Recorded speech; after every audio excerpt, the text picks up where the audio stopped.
நம் ஆண்டவர் இயேசு கிறிஸ்துவின் நாமத்தினால் மகிழ்ச்சியும் சமாதானமும் நம் அனைவரோடும் இருப்பதாக. எசாயா 58:3-8 முடிய. நாங்கள் உன்னால் நோன்பிருந்த பொழுது நீர் எங்களை நோக்காதது ஏன்? நாங்கள் எங்களை தாழ்த்தி கொண்டபோது நீர் எங்களை கவனியாதது ஏன் என்கிறார்கள். நீங்கள் நோன்பிருக்கும் நாளில் உங்கள் ஆதாயத்தையே நாடுகின்றீர்கள். உங்கள் வேலையாட்கள் அனைவரையும் ஒடுக்குகின்றீர்கள். இதோ வழக்காடவும் வீண் சண்டையிடவும் கொடுங்கையால் தாக்குவுமே நீங்கள் நோன்பிருக்கிறீர்கள். இன்று போல் நீங்கள் உன்னால் நோன்பிருந்தால் உங்கள் குரல் உன்னதத்தில் கேட்கப்படாது. ஒருவன் தன்னை ஒடுக்கிக் கொள்ளும் நாளையா நான் உன்னால் நோன்பின் நாளாக தெரிந்து கொள்வது?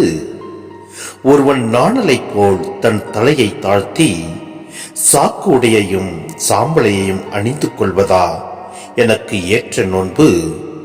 இதையா நீங்கள் நோன்பு என்றும் ஆண்டவருக்கு உகந்த நாள் என்றும் அழைக்கின்றீர்கள்? கொடுமை தலைகளை அவிழ்ப்பதும் நுகத்தின் பிணியல்களை அறுப்பதும் ஒடுக்கப்பட்டோரை விடுதலை செய்து அனுப்புவதும் எவ்வகை நுகத்தையும் உடைப்பதுமன்றோ நான் தேர்ந்து கொள்ளும் நோன்பு? பசித்தோருக்கு உங்கள் உணவை பகிர்ந்து கொடுப்பதும் தங்க இடமில்லா வறியோரை உங்கள் இல்லத்திற்கு அழைத்து வருவதும் உடையற்றோரை காணும் பொழுது அவர்களுக்கு உடுக்க கொடுப்பதும் உங்கள் இனத்தாருக்கு உங்களை மறைத்துக் கொள்ளாது இருப்பதுமன்றோ நான் விரும்பும் நோன்பு? அப்பொழுது உன் ஒளி விடியல் போல் எழும். விரைவில் உனக்கு நலமான வாழ்வு துளிர்க்கும். உன் நேர்மை உனக்கு முன் செல்லும். ஆண்டவரின் மாட்சி உனக்கு பின் சென்று காக்கும். சிந்தனை: உண்மையான வழிபாடு எது? கடவுள் விரும்பும் செயல்கள் எவை?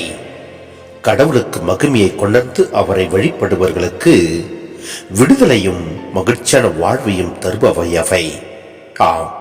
உண்மையான இறை வழிபாடு கோவிலுக்கு செல்வதிலும் உன்னால் நோன்பிருப்பதிலும் கடன் திருநாட்களை கடைபிடிப்பதிலும் அடங்கியிருப்பதில்லை.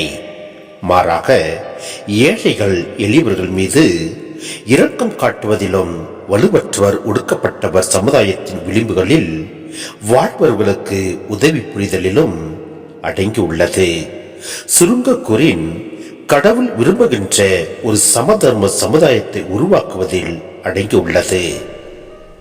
அடுத்தவர் மீது அக்கறை இல்லாது ஆண்டவரை வழிபடுவது வெற்றி வழிபாடு. ஆண்டவருக்கு அது பிடிக்காது.